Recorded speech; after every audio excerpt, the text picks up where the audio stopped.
اور چھوٹی چھوٹی باتوں پر خود توجہ دیں گے, چھوٹی چھوٹی چیزوں پر. حضرت عمر جمعہ پڑھا رہے تھے, ایک صحابی دیر سے آئے.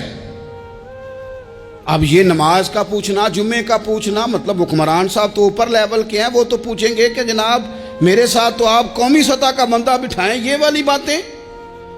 لیکن چھوٹے چھوٹے سوراخ پیدا ہوتے ہیں, پھر بند ٹوٹتے ہیں, حالات بگڑتے ہیں. قوموں کا اخلاق چھوٹی چھوٹی جگہوں پہ پہلے بگڑتا ہے, چھوٹی چھوٹی جگہوں پہ. بچہ پہلے چھوٹی چوریاں کرتا ہے, خدا معاف فرمائے اگر اسے روکا نہ جائے, پھر وہ بڑی جگہوں پہ جا کے حالات خراب کرتا ہے.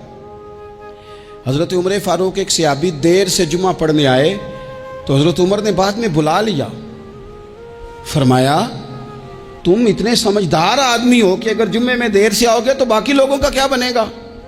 تو وہ صحابی آگے سے کہنے لگے مجھے پتا تھا آپ نے پوچھنا ہے, او میں تو کہیں کام میں مصروف تھا امیر المومنین, میں تو دوڑا آیا ہوں, میں تو غسل بھی نہیں کر سکا, وضو کر کے مسجد میں آ گیا ہوں جمعہ پڑھنے.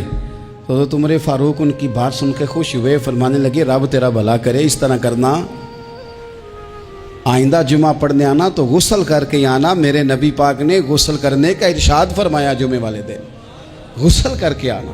ان باتوں کا بھی یعنی حکومت کے قومی معاملات اور عالمی نقطہ نظر بھی ان کے ذہن میں ہے, اور یہاں تک جو باریک چیزیں یعنی حضرت عمر فاروق گزر رہے تھے تو کسی باغ کے کونے میں کھڑے ہو کے کچھ بچے چھوٹے چھوٹے بچے وہ کھجوریں اکٹھی کر رہے تھے. تو حضرت عمر نے کہا کس کے باغ میں لگے ہوئے ہو؟ سب بچے دوڑ گئے. تو حضرت سنان بن سلمہ فرماتے میں ابھی چھوٹا تھا, میں کھڑا ہو گیا تو میں نے کہا حضور ہم نے توڑ کے نہیں کھجوریں کھائیں, گری ہوئی کھائی ہیں, اور آپ کو پتہ ہے جو رستے میں گر جائیں وہ اٹھانی ناجائز نہیں ہوتی, تو حضور یہ گری ہوئی کھجوریں کھائی ہیں. تو کہتے ہیں حضرت عمر فاروق بچے کی بات سن کے کہنے لگے رب تیرا بھلا کرے, تو نے صحیح بات کی طرف میری توجہ کرا دی ہے, اللہ تیرا بھلا کرے. اور پھر حضرت عمر رضی اللہ تعالیٰ عنہ اس چھوٹے سے بچے کے پاس کھڑے ہو گئے. کون؟ کس کے پاس؟ نہیں, خواب تو نہیں دیکھ رہے میں اور آپ. حکمران وقت 22 لاکھ مربع میل کا حکمران بچے کے پاس کھڑے ہو گئے, چھوٹے بچے کے پاس. دکان پہ غریب آدمی چڑھ آئے نا, دکاندار صاحب اللہ ماشاءاللہ ان کا مزاج خراب ہو جاتا ہے. وہ تیسری چیز کہ نا وہ والی دکھاؤ تو کہنے لینیاں تے لے تو جا, اور اگر تگڑا بندہ آ جائے تو کہتے ہیں جناب آپ اس طرح کریں نشاندہی کر دے, میں انشاءاللہ خرید کے لا کے پیش کر دوں گا. مزاج بدل جاتا ہے. غریبوں کے پاس, چھوٹوں کے پاس, عام آدمی کے پاس آپ جائیں. ہمارے حکمرانوں کا غریب آدمی سے گیپ بہت زیادہ ہے, پیروں کا غریب آدمی سے گیپ بہت زیادہ ہے, بڑے علماء کا عام آدمی سے گیپ زیادہ ہے, تاجروں کا عام آدمی سے گیپ زیادہ ہے, شیشے کے بڑے بڑے محلات میں سوسائٹیوں میں بسنے والوں کا غریبوں سے گیپ زیادہ ہے. اس لیے امیر غریب کی تفریق بڑھ گئی ہے, حالات اور طرح کے ہو گئے. بعض غربا امیروں سے نفرت کرنے لگ گئے. ہماری شادی بیاہ تقریبات افطاریاں ان میں ہم اپنے لیول کے لوگ بلاتے ہیں جن سے ہمیں کاروباری ضروریات وابستہ ہوتی ہیں. ہم نے اس طرح کا ماحول بنایا, اس کا نقصان یہ ہوا ہے کہ معاشرے میں کئی قسم کی سوچیں پنپنے لگی ہیں, وسوسے غالب آنے لگے. بعضوں کا تنگ آمد بجنگ آمد, جب غریبوں کے بچے زیادہ تنگ آتے ہیں پھر ہتھیار اٹھاتے ہیں, پھر قلم چھوڑ دیتے ہیں.